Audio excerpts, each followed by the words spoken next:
Baik, presentasi kali ini akan segera kami mulai. Sebelum lanjut, izinkan kami mengaturkan pengayuman. Om Swastiastu. Assalamualaikum warahmatullahi wabarakatuh. Salam sejahtera bagi kita semua. Shalom, Namo Buddhaya. Salam harmoni. Oke, kali ini kami akan menjelaskan yaitu konsep dasar sumber belajar. Adapun nama kelompok kami yaitu yang pertama, Dose Brilian Calvin Purba, Kadek Putri Smarkini, Yulia Mara, Ikai Sukawiana, Madi Widyatama, Melvin Astuti Warwu, Desa Pudunopi Aristia Dewi, Made Dwi Aksara, Sang Nyoman Awidade, Kosi Purwanto, dan Made Anggi Surya Dharma.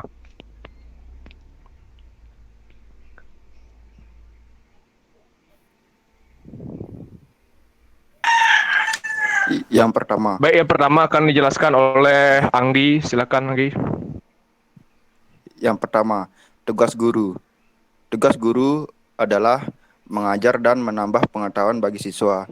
Dalam menunjang tugas seorang guru tersebut, maka ia membutuhkan bahan-bahan yang perlu diajarkan kepada siswanya. Berkenaan dengan pemilihan bahan ajar ini, cara penentuan jenis materi, kedalaman, ruang lingkup, urutan penyajian, perlakuan statement terhadap materi pembelajaran. Masalah lain yang berkenaan dengan bahan ajar adalah memilih sumber di mana bahan ajar itu didapatkan. Ada kecenderungan sumber bahan ajar dititik beratkan pada buku, padahal banyak sumber bahan ajar selain buku yang dapat digunakan.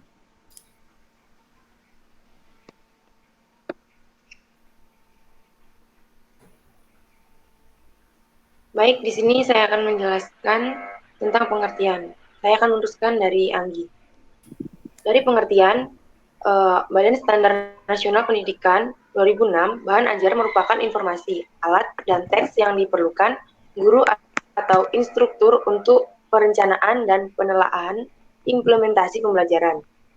Kurikulum Tingkat Satuan Pendidikan tahun 2018, ayat 125, bahan ajar adalah secara garis besar terdiri dari pengetahuan, keterampilan, dan sikap yang harus dipelajari siswa dalam rangka mencapai standar kompetensi yang telah ditentukan. Bahan ajar adalah kumpulan dari materi-materi pembelajaran yang disusun dan dikemas secara sistematis, baik berupa cetak maupun non-cetak, yang dapat digunakan dalam belajar dan pembelajaran.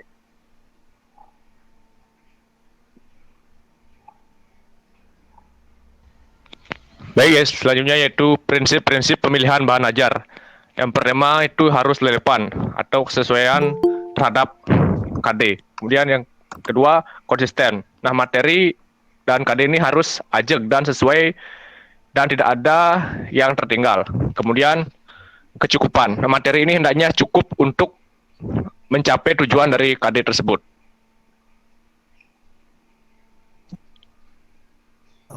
Baik, selanjutnya saya akan melanjutkan presentasi mengenai langkah-langkah pemilihan bahan ajar. Yang pertama, mengetahui aspek dari standar kompetensi dan kompetensi dasar. Dengan mengetahui standar kompetensi dan kompetensi dasar, kita bisa mengidentifikasikan jenis bahan ajar yang akan kita gunakan. Setelah mengidentifikasikan bahan ajar, kita menentukan bahan ajar yang relevan, yang saling berkaitan dengan tujuan dari kompetensi dasar tersebut.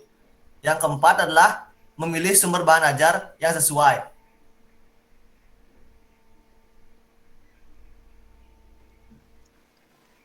Selanjutnya yaitu adapun langkah-langkah pengembangan pembelajaran antara lain. Yang pertama-tama menentukan identitas mata pelajaran. Yang kedua, menentukan standar kompetensi dasar, materi pembelajaran, strategi pembelajaran atau pengalaman belajar, indikator pencapaian, dan seterusnya. Yang ketiga, materi tersebut kemudian diuraikan.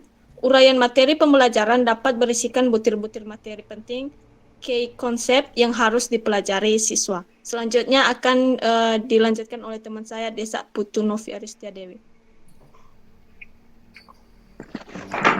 Selanjutnya ada memilih sumber bahan ajar.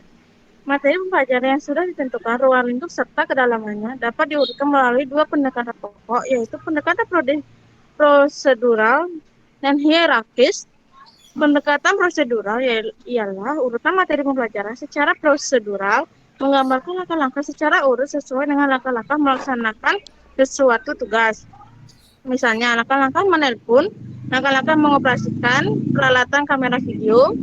Lalu ada pun pendekatan hierarkis, yaitu urutan materi pembelajaran secara hierarkis, menggambarkan urutan yang bersifat berjenjang dari bawah ke atas atau dari atas ke bawah. Materi sebelumnya harus dipelajari dahulu sebagai prasyarat untuk mempelajari materi berikutnya.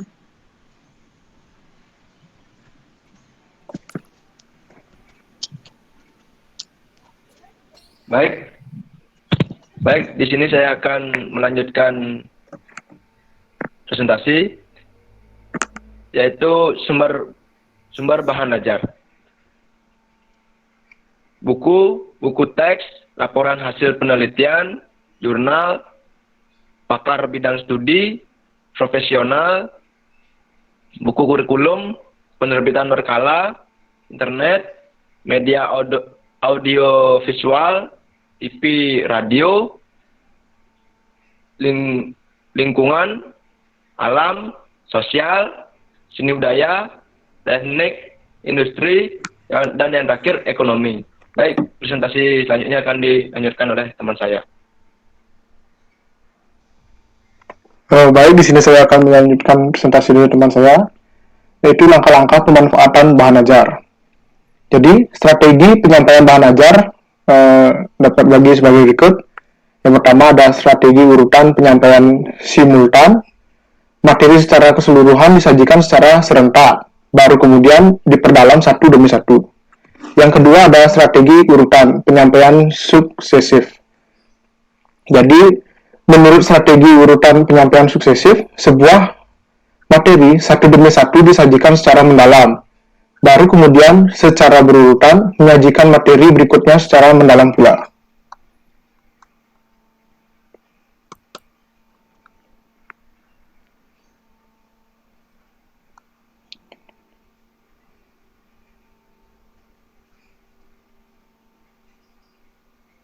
Selanjutnya ada strategi penyampaian fakta.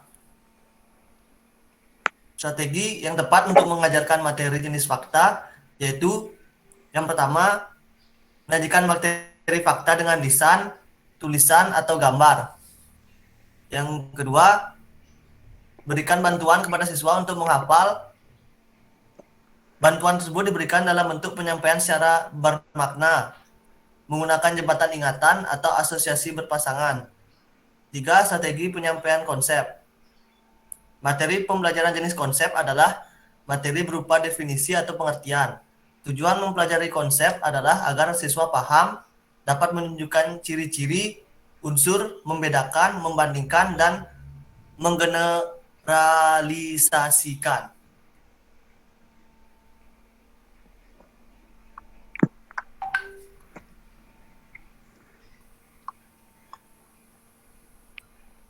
Baik, selanjutnya yaitu langkah-langkah mengajarkan konsep.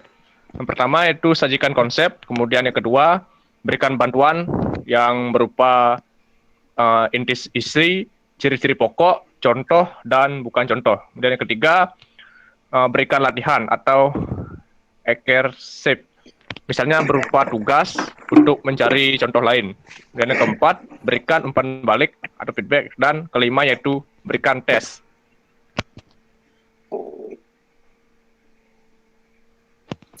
Baik, sekian presentasi yang sudah kami lakukan. Mohon maaf jika ada satu kesalahan, baik tindakan maupun ucapan.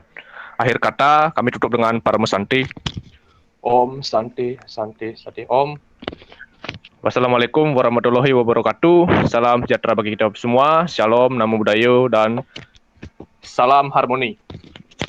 Salam olahraga, jaya. Baik, terima kasih.